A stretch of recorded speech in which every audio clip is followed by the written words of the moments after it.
How to combat price objections. Your price is too high. These are the 5 most dreaded words for salespeople, the number one problem that haunts them.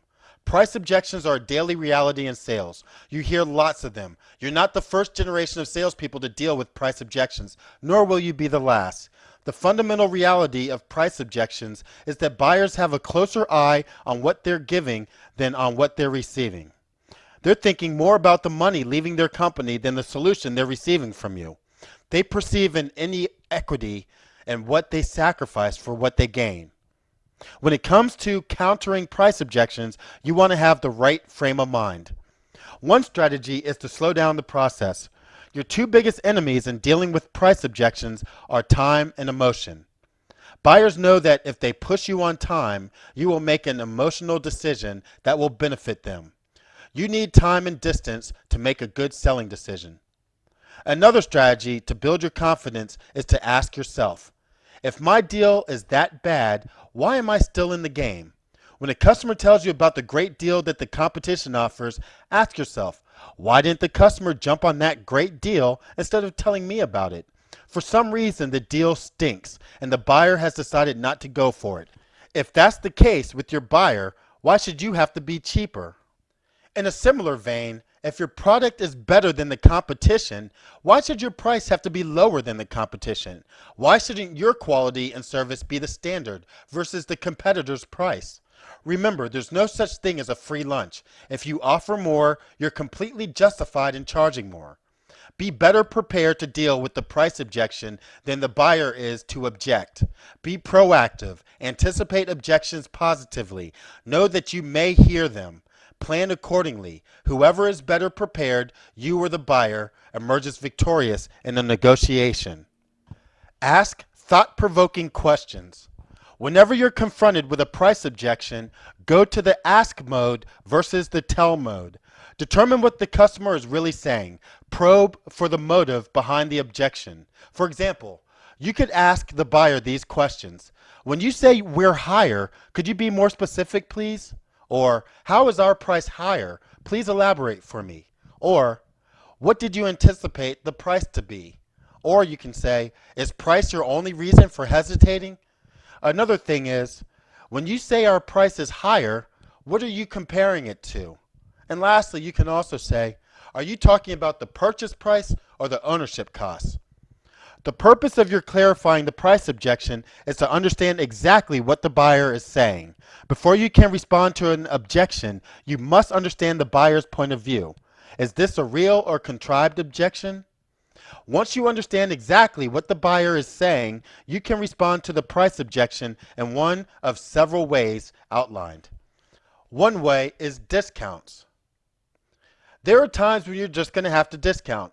The key to your discounting is that it must be strategic, not accidental. Discount when it makes sense. If it fits your overall strategic plan and does not confuse the market, discounting could make sense. Discounting is a management and marketing decision, not a salesperson decision. Before you offer customer discounts, check with your management or marketing department to determine if the discount makes sense. When discounting, maintain your credibility by cutting something from your package to justify lowering your cost. Also, never give a discount without a firm commitment to buy. Otherwise, your buyer will shop your price with the competition. If the buyer is reluctant to give you this commitment, you didn't have the order to begin with. Never leave your discounts open-ended. Put a time limit on them so the buyer knows this will be an ongoing situation. Convey the message that it's a special pricing action for a special transaction. Next, you can change the package. Add value to the package, or bundling, or remove something from the package, unbundling. Change the package in some fashion so that either the buyer feels better about the higher price or you feel better about lowering your price to meet the price objection. Next, you want to explain your value add. Reiterate the value add that your company brings to the table.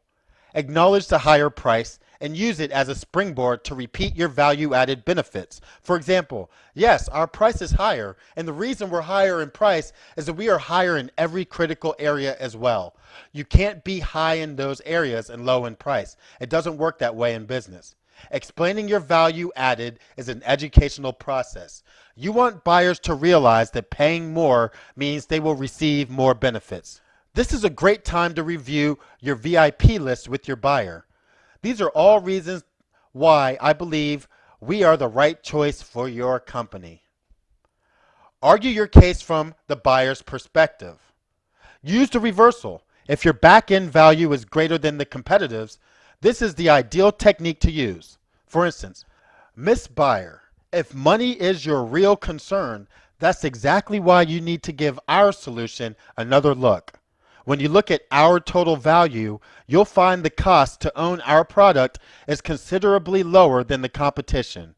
And if that's the case, that's exactly why you should purchase our offering today.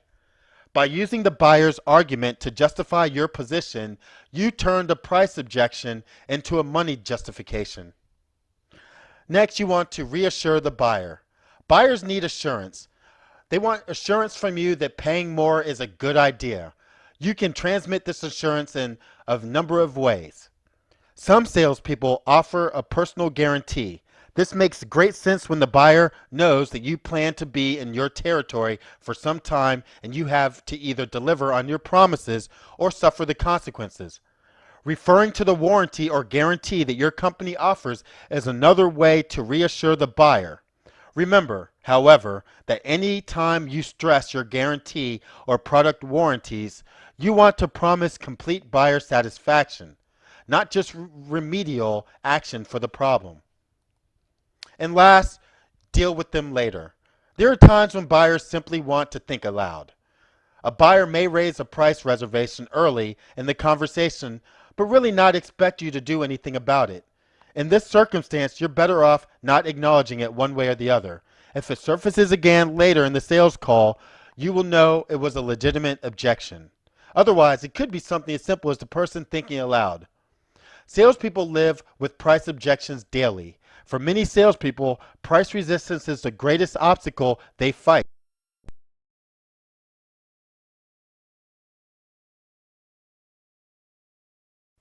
If you enjoyed this video, then join my Business Mastery Insider Secrets Club.